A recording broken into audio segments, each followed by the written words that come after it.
Sekarang kita bikin adonan nastar yang lumer. Jadi kalau adonan nastar yang kita gigit langsung ngeprul lumer di dalam mulut. Nah, triksnya gimana? Langsung aja disimak videonya ya. Ini di sini yang jelas aku menggunakan tepung terigu yang dikukus. Langsung aja disimak resep dan cara membuatnya. Sekarang kita bikin adonan nastar kukusnya ya. Ini aku mau pakai mentega Kerrygold atau Irish butter. Karena kemarin aku coba Wisman nggak sewangi Irish butter ya, jadi ini aku pakai seadanya berapa, kemudian baru aku tambahkan Wisman ya. Ini ada 187, aku perlu 250 gram. Baru sekarang aku tambahkan Wismannya.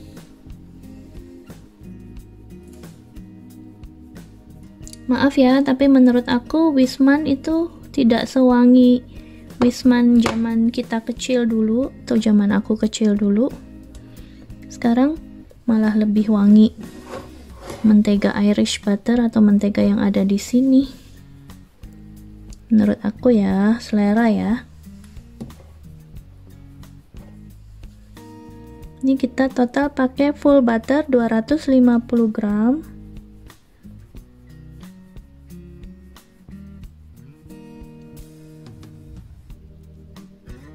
Oke, 252 gram, lebih dikit nggak apa-apa ya. Kemudian gula halusnya aku pakai 75 gram. Gula halus selalu diayak ya, diayak dadakan supaya tidak menggumpal. Kemudian aku mau pakai vanili ekstrak.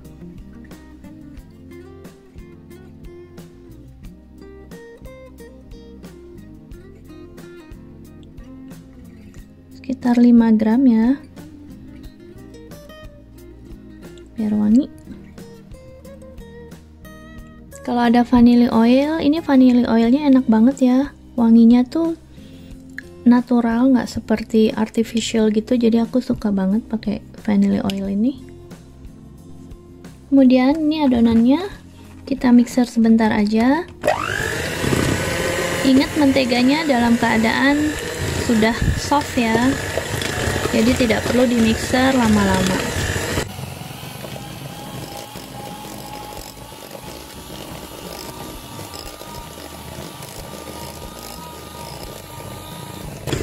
Udah cukup. Kemudian masukkan 3 butir kuning telur.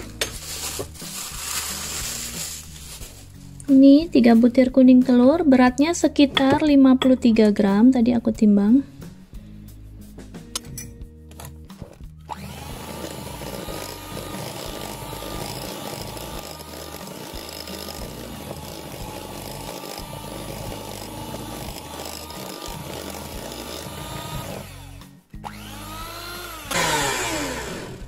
Oke, ini sebentar banget mixernya, total hanya sekitar 1 menitan. Kemudian tambahkan susu bubuk full cream, ini 50 gram. Untuk susu bubuk boleh dikurangin kalau nggak mau terlalu milky, antara sekitar 30-50 gram ya. Kemudian kita aduk.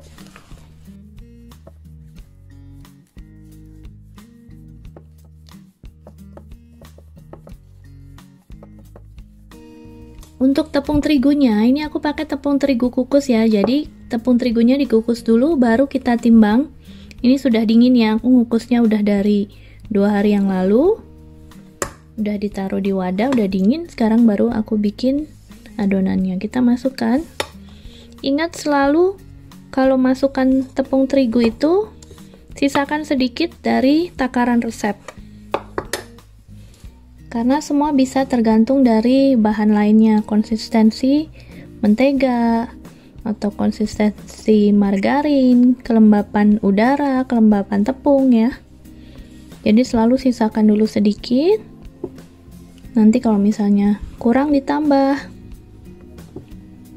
atau kalau misalnya juga butuh lebih banyak daripada takaran yang diberikan di resep, bisa boleh tambah sekitar 25-50 gram, atau tergantung adonannya kita lihat ya.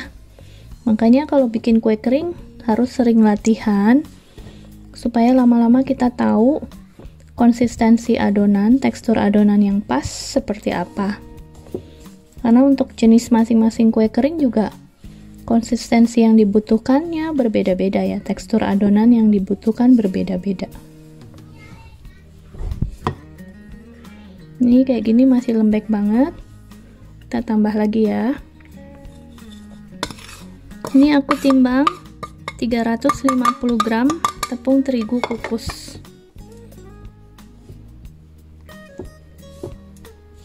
Jadi kalau bikin terigu kukus langsung banyak aja, nanti bisa dipakai untuk nastar, untuk putri salju, pokoknya untuk tekstur kue kering yang mau hasilnya lumer, melt in your mouth gitu ya. Ini tekstur adonannya seperti ini ya, udah pas nih. Aku pakai 350 gram tepung, sudah pas seperti ini, dia sudah tidak lengket dan kalau dibuletin bisa mulus. Kalau misalnya mau ditambah sedikit lagi sebenarnya masih boleh ya, masih tambah sekitar 15 sampai 25 gram. Kalau misalnya kondisi di Indonesia margarinnya atau bahannya lebih lembek ya, boleh ditambah. Ini aku tambah sekitar 15 gram aja ya. Oke, ini aku tambah 15 gram tepung ya. Boleh ditambah 15 sampai 25 gram. Sebab kalau misalnya agak terlalu lembek, nanti saat dipanggang dia akan berubah bentuk sendiri sedikit, akan agak jadi tidak bulat. Jadi pokoknya kalau bikin kue kering harus bisa kira-kira feeling juga ya, adonan seperti apa yang bagus. Ini bisa dilihat kayak gini tuh, adonannya bagus. Dan yang penting jangan banyak kena tangan ya. Kalau banyak kena tangan adonannya panas, nanti dia bantet, saat dipanggang dia tidak bisa berpori-pori bagus. Oke, jadi aduknya selalu lebih baik dengan spatula. Oke, ini udah jadi adonannya. Tuh seperti ini, bagus ya adonannya tuh ya. Adonannya harus selalu tertutup ya, kalau sambil membentuk pokoknya harus selalu tertutup. Kemudian kita ambil sedikit adonan, taruh di mangkok kecil yang mau sambil dibikin, supaya nggak kering adonannya. Sebab makin lama adonan nastarnya akan kering, semakin nanti retak kalau dibunderin ya. Ini kalau misalnya mau pakai takaran, pakai sendok takar yang seperti ini supaya ukurannya sama. Tapi kalau aku biasanya pakai feeling aja sih, karena kalau udah sering bikin lama-lama tahu ya. Kemudian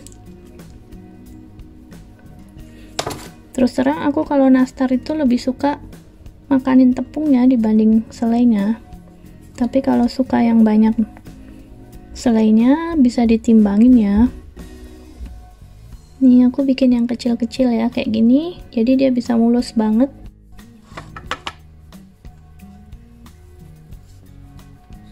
Kalau punya scoop ice cream lebih enak ya, scoop ice cream yang mini.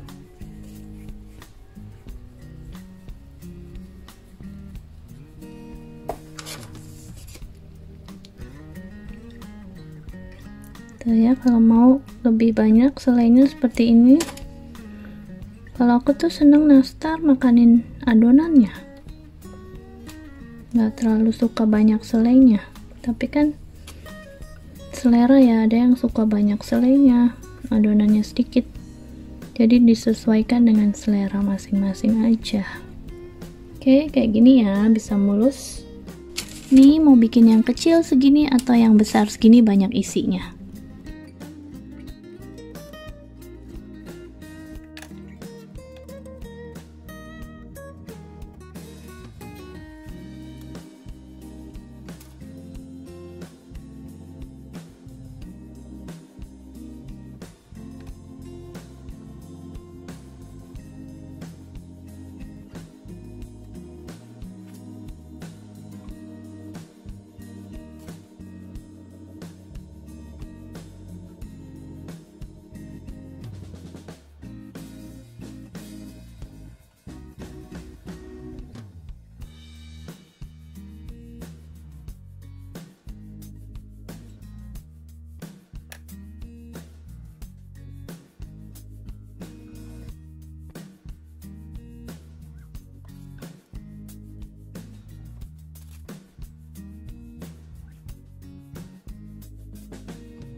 Nah, untuk para pemula, seandainya nggak yakin ini adonannya udah pas atau belum, apakah dia akan melebar jadi gepeng pada saat di oven, nah kita bikin aja sedikit dulu, kemudian kita coba oven, apakah dia adonannya sudah stabil, tetap bulat, atau dia agak melebar sedikit ya.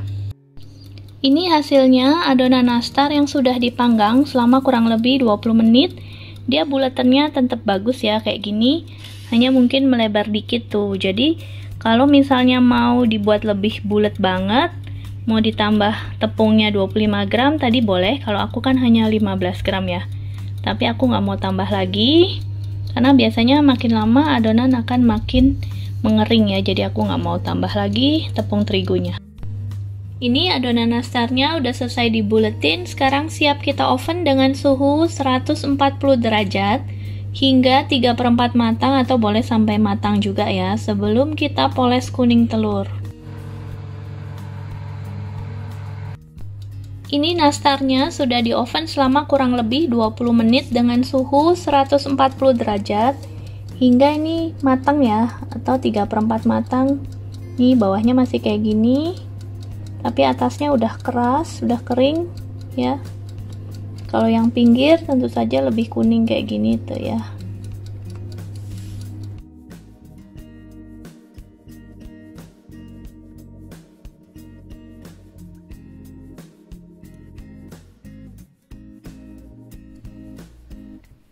Ini hasil polesan satu kali, sudah kinclong sih ya menurut aku. Sebenarnya satu kali aja udah cukup, kalau kebanyakan polesan nanti mahal di modal kuning telurnya ya, polesan kuning telurnya. Tapi kayaknya sekarang yang tren itu yang polesannya tebel-tebel, kinclong gitu ya. Dan dari warna juga semua tergantung dari warna kuning telurnya ya. Tadi kuning telur aku ada yang warnanya orange, ada yang agak kuning. Jadi ini hasilnya memang tidak terlalu orange banget. Kalau mau dikasih pewarna egg yellow juga boleh ya. Nah ini nanti selesai satu loyang, baru dipoles lagi yang kedua kali kalau misalnya mau tebel ya.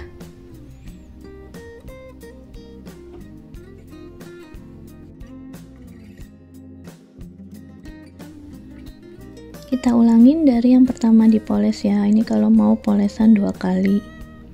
Tapi sebenarnya 1 kali aja udah cukup kok. Cuma sekarang trennya orang maunya tebel banget. Padahal nggak terlalu enak juga kalau tebel polesannya, jadi tebel kulitnya. Oke, jadi setelah kita selesai memoles, kemudian langsung kita oven hingga bagian atasnya matang dan kering ya, karena kan sebenarnya adonan nastarnya sendiri sudah matang. Nah ini hasilnya seperti ini, cantik banget ya, warna kuningnya mengkilap banget, kinclong. Ini bisa dilihat lagi lebih jelasnya, yang ini yang nastar keju, yang ini yang nastar kukusnya, hasilnya seperti ini ya. Oke, habis ini langsung dicoba resepnya ya. Makasih.